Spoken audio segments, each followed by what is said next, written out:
Venez vous relooker chez Luminel. Salon de beauté Luminel vous présente le journal.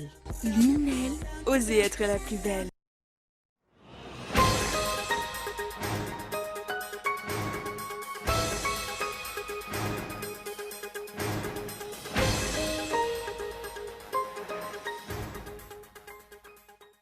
Des exploitants miniers opérant dans une carrière en Nzouzourbe ont affirmé hier avoir été attaqués par les forces de l'ordre sur ordre du fils d'un haut dirigeant au pouvoir, une attaque qui a fait une victime.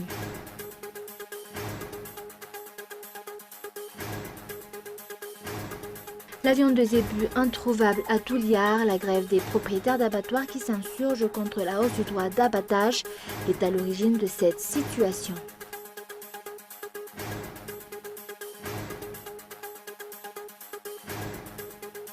La crise des migrants qui se poursuit par ailleurs avec la même intensité en Grèce. Plus de 24 000 personnes sont actuellement coincées dans le pays, un chiffre qui pourrait augmenter à 100 000 selon Athènes qui explique ne pas pouvoir faire face.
Luminel, osez être la plus belle.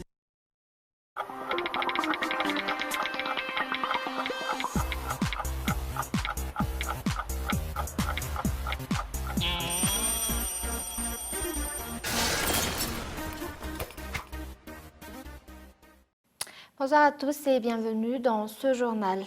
À la une, le conseil d'orientation du leader Fanil se concentre actuellement sur le conseil national ordinaire que ce parti prévoit d'organiser au mois de mai prochain. Un conseil visant à régler les problèmes internes du parti et les différends avec les membres du bureau national de coordination. D'après le coordonnateur national de ce parti, des tentatives de rapprochement pour essayer de trouver une entente ont été menées depuis plusieurs semaines, mais en vain. Les membres du bureau national de coordination semblent camper sur leur position et rappelant que lors du Conseil national extraordinaire qu'ils ont organisé à Ivat, ils ont décidé de radier 11 membres du parti leader Fanil, dont majoritairement des membres du Conseil d'orientation. Mais comme nous avons annoncé dans les titres, des exploitants miniers opérant dans une carrière à Nzouzourbe ont affirmé hier avoir été attaqués par les forces de l'ordre sur ordre du fils d'un haut dirigeant au pouvoir, une attaque qui a fait une victime. Reportage de Zou Rakutenjin. Hier, les exploitants d'une carrière à Nzouzourbe ont révélé avoir été attaqués par les forces de l'ordre alors qu'ils travaillaient dans cette carrière. Une attaque qui a coûté la vie à un des leurs. Les Anakanjoui ont ainsi affirmé hier qu'il s'agit d'une déclaration de guerre à leur encontre. Ces derniers sont des locataires dans cette carrière, mais en sachant que leurs activités fleurissent et rapportent beaucoup d'argent, les propriétaires les ont expulsés de la dite carrière. Les exploitants ont ainsi porté l'affaire devant la justice. Ils ont obtenu gain de cause. Aujourd'hui, les propriétaires ont contredit leur version. Selon eux, aucune perte en vie humaine n'est à déplorer lors de l'expulsion de ces exploitants. Cette carrière a été fermée à toute exploitation depuis le 12 décembre dernier, mais des exploitants ont fait la forte tête, obligeant les forces de l'ordre à effectuer des tirs en l'air. Ils ont pris la fuite et l'un d'eux est tombé et s'est blessé à la jambe. Mais ces images semblent conforter les propos avancés par les exploitants miniers. Des tirs ont réellement eu lieu et des habitations ont été incendiées par les forces de l'ordre. En outre, d'après leurs explications, ils ont obtenu une ordonnance du tribunal les autorisant à rester sur les lieux en attendant le procès, en appel prévu pour le 9 mars prochain. Le dossier concernant cette affaire est entre les mains de la Cour d'appel, alors pourquoi le tribunal de première instance peut-il encore délivrer une ordonnance? Nous nous posons la question.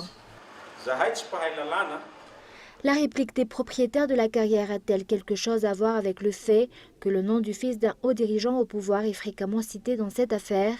Une affaire pour laquelle même le HVM s'est mobilisé. Ce parti a en effet réuni des notables de la région Anjouy aujourd'hui. Craint-il une guerre ethnique ou une révolte de la population? Et actualité économique, la viande de zébu introuvable à Touliard. La grève des propriétaires d'abattoirs qui s'insurgent contre la hausse du droit d'abattage est à l'origine de cette situation. Un droit d'abattage que la commune de Touliard compte fixer à 8 milliards contre 3 milliards auparavant. Reportage. Du jamais vu, la viande de zébu était introuvable sur les états de tous les marchés de Touliard aujourd'hui. Et pour cause, tous les abattoirs locaux ont fermé leurs portes en raison de la hausse du droit d'abattage à 8 milliards, décidé par la commune de Touliard. Un tarif qui juge trop élevé. Si ce droit d'abattage était de 3 milliards auparavant, les propriétaires d'abattoirs réclament qu'il soit désormais fixé à 4 milliards. Nous refusons de payer un droit d'abattage à 8 milliards. Si le maire refuse notre revendication, les abattoirs n'ouvriront pas leurs portes. Face aux recettes qui s'effritent, la commune a décidé de réviser à la hausse les différentes taxes communales dont le droit d'abattage afin de renflouer ses caisses et assurer ainsi son fonctionnement. Les subventions émanant de l'État tardent en effet à être débloquées, mais les propriétaires d'abattoirs préviennent, si la commune ne revient pas sur sa décision, ils maintiendront la grève. Également dans l'actualité de ce jour, les abonnés de la Jirama ne doivent pas s'attendre à une baisse de la facture de l'électricité, et ce malgré la baisse successive des prix à la pompe.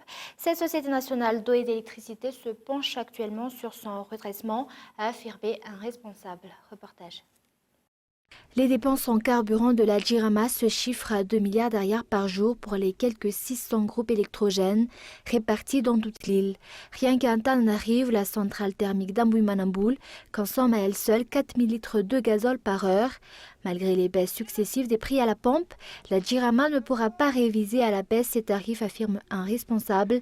D'après un économiste pourtant, la conjoncture actuelle est propice pour redresser la Jirama et en même temps réviser les tarifs de l'électricité.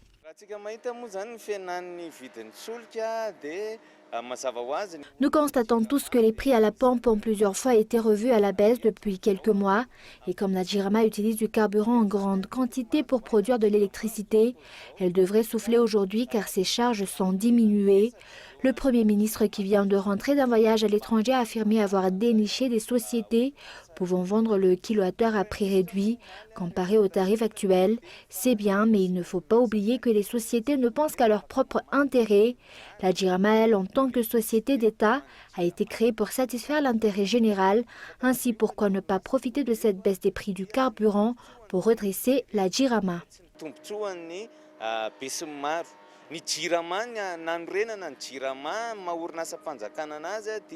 Jusqu'à aujourd'hui, le délestage persiste dans de nombreuses localités du pays. Le partenariat avec la société Symbiont Power n'a pas encore porté ses fruits jusqu'à maintenant. Et actualité sociale, l'Ambalaville se soigne dans les centres de santé. C'est ce qu'a affirmé aujourd'hui le ministre de la Santé. Ce responsable n'est donc sorti de son mutisme qu'après que cette maladie ait créé une polémique sans précédent dans le pays. Une maladie causée par le stress et dont même le FFKM était appelé à la rescousse. Reportage de Mian Taranev. La polémique sur l'Ambalaville n'en finit pas. Attendu depuis des semaines, ce n'est qu'aujourd'hui que le ministre de la Santé a fourni des éclaircissements sur cette maladie, les causes, les symptômes et surtout ce qu'il faut faire lorsque la maladie se manifeste. Auparavant, de nombreuses sources affirmaient que l'Ambalaville est une maladie que la pharmacopée ne peut guérir.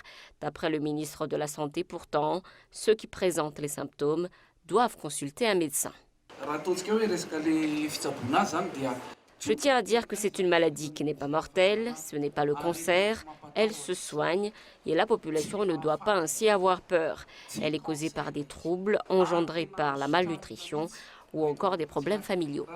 Ainsi, les versions divergent concernant cette maladie qui est en recrudescence ces derniers temps. Avant cette intervention du ministre de la Santé, nombreux avaient pensé que la maladie résultait d'un acte de sorcellerie et que seule la prière et la foi pouvaient la chasser. Le FFKM a ainsi été appelé à la rescousse. Et place aux actualités internationales, la pilote ukrainienne Nadia Savchenko a entamé une grève de la faim et de la soif depuis plus d'1 an. Son procès ne cesse d'être reporté. Elle est jugée en Russie pour son rôle présumé dans le meurtre de 2 journalistes dans l'est de l'Ukraine. Reportage de France 24. Ne plus manger pour exiger qu'une décision soit prise. Nadia Savchenko est à bout. Elle clame son innocence, mais elle serait prête à accepter la condamnation requise par le parquet de ce tribunal de Donetsk en Russie. 23 ans de prison, par peur d'aller en appel. Si le juge met plus de 2 semaines pour annoncer le verdict, qui est de toute façon décidé très haut et depuis déjà très longtemps, alors je refuse de manger et de boire de l'eau dès demain. La pilote n'en est pas à son coup d'essai. Déjà en 2015, elle avait observé une grève de la faim de 80 jours. Elle est accusée d'avoir transmis à l'armée ukrainienne la position de 2 journalistes dans l'est du pays à l'été 2014. Des reporters qui auraient été ensuite tués par des tirs de mortier. Selon Moscou, elle a été arrêtée en territoire russe en juillet 2014, alors que Nadia Savchenko dit avoir été enlevée en Ukraine. Le dossier est donc hautement politique. Je suis sûr que le sort de Savchenko dépend uniquement de négociations politiques entre Kiev et Moscou. À mon avis, la longue peine demandée par le parquet n'est qu'une tentative des autorités russes de faire monter les enchères dans ces négociations. En effet, Kiev et les Occidentaux ont à plusieurs reprises appelé Moscou à libérer la jeune femme. Et la crise des migrants qui se poursuit par ailleurs avec la même intensité en Grèce. Plus de 24 000 personnes sont actuellement coincées dans le pays. Un chiffre qui pourrait augmenter jusqu'à 100 000 selon Athènes qui explique ne pas pouvoir faire face. France 24. À 4 jours d'un sommet crucial à Bruxelles sur la question des migrants, le président du Conseil européen s'est rendu en Grèce, pays au bord de la crise humanitaire. Donald Tusk a fustigé la décision de certains pays membres de l'Union de fermer leurs frontières. Exclure la Grèce de l'espace Schengen n'est pas la solution appropriée pour résoudre cette crise. Des décisions unilatérales, sans une coordination préalable, même si elles sont compréhensibles dans un contexte national, portent en fait atteinte à l'esprit européen de solidarité. Porte d'entrée de l'Europe, la Grèce est en première ligne sur la route des migrants. Elle abrite actuellement environ 23 000 personnes, dont la moitié sont bloquées à la frontière avec la Macédoine. Mercredi, la Commission européenne a débloqué une aide humanitaire d'urgence de 700 millions d'euros, essentiellement destinée à Athènes. Alexis Tsipras a assuré que son pays continuerait de faire tout son possible pour aider les migrants, mais demande une répartition équitable du fardeau. Nous ne permettrons pas à la Grèce ou à n'importe quel autre pays de devenir un entrepôt d'âmes humaines. C'est pourquoi la Grèce va demander que chaque pays membre de l'Union respecte les traités européens. Nous demanderons aussi qu'il y ait des pénalités et des sanctions imposées à ceux qui ne les respectent pas. Prochaine étape de Donald Tusk, Ankara. Le président du Conseil européen va tenter de convaincre le Premier ministre turc de contribuer à réduire le nombre de migrants qui traversent la mer Égée pour gagner la Grèce. Et avant de se quitter, un bref rappel des grands points développés dans ce journal. Des exploitants miniers opérant dans une carrière à Ndouzourbé ont affirmé hier avoir été attaqués par les forces de l'ordre sur ordre du fils d'un haut dirigeant au pouvoir.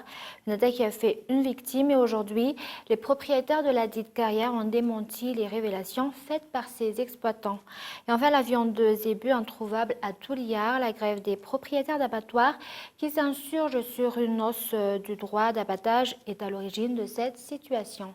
Voilà, c'est la fin de ce journal. Merci de l'avoir suivi. Excellente soirée sur Cool TV. Au revoir.